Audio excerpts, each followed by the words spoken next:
The topic is Brown versus the Board of Education and Historical Black Colleges, and we're talking to Dr. AAl-Hadid. Dr. AAl-Hadid, you talked about historical black colleges being primarily under the influence of the majority population, and in a real sense these institutions have moved away from their traditional purpose in terms of the education of African Americans in almost an exclusive kind of situation, even though these institutions were never separated or segregated themselves, that for the most part they're not able to perform the kind of work that they were able to perform prior to, let us say, 1954. What can you do, what can be done in order to bring these institutions to a mission of recognizing the importance of providing cultural information and similar kinds of information for their originally intended population? Okay. Well, I think we have to start with the definition of the problem. The problem is that HBCUs, whether in the public sector or the private sector, are literally under siege. They're under siege either by state government, in terms of state government having the instrumentality to change them into predominantly white schools, or they're under siege by the private sector in terms of your private schools, because the corporation is saying, unless you generate the kind of people we want you to generate, and unless you allow us to control your schools, then we are not going to funnel money into those institutions. So they're basically under siege, whether they're in the private or the public sector. Now, how can we liberate ourselves from this form of academic and intellectual colonization?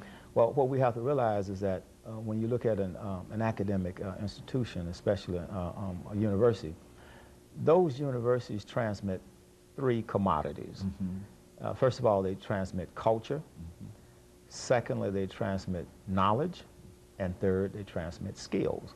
Now, historically, the HBCUs have done an excellent job in the transmittal of knowledge and skills, useful knowledge, so you can get gainful employment. Where we have fallen short is that we have not canonized our own culture in the academic product that we are producing. So the first order of business is that we need to revisit the general education core curriculum and also the core curriculum within each department at the university, and make sure that we have built into the general education core curriculum knowledge about our own history and culture. In other words, the curriculum should be shaped in our image, not in the image of somebody we want to work for, but in our own image. Because the only weapon that we really have against academic colonization is culture. It was culture that allowed us to survive slavery. It was culture that allowed us to survive Reconstruction.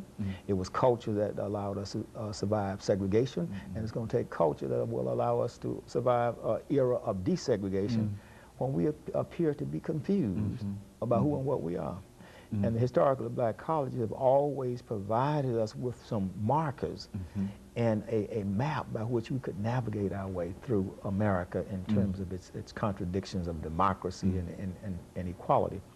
So then I would say that we need to retrain and re-educate our administrators. Because one of the problems that we have is weak leadership. Many of our administrators feel that unless they submit to the white power structure, that they're going to lose their jobs. And therefore, in fear of losing their jobs, then they don't really give our young people the kind of knowledge that they need to survive in America. You know, I heard you say one time, and let's have you to expand upon this, because I think this goes down the same line, that many of the young people who come to historically black institutions of higher education are what you call culturally illiterate. That's true. From a sociological point of view, what are you saying here? Yeah, maybe that term, I remember using that on the previous program we did.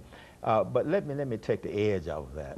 I simply mean that they do not have... No, I'm not implying that it has an edge to it. I mean, I think it's, there's a point. Go on. Yeah, the point is that they do not have a deep-rooted knowledge of their culture, their history, because they have been basically bussed out of their culture. So when they were sent from our neighborhoods to a hostile neighborhood in order to get an education in the K through 12 experience, they were alienated from the culture.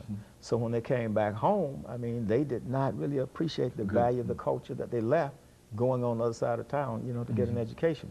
So many of our students, in fact, I think most of them that are of African descent, select HBCUs because they come seeking the culture. And then when they come to these HBCUs, they experience cultural shock because the curriculum itself is Europe-centered. They're trying to educate these young people in terms of a black Anglo-Saxon education.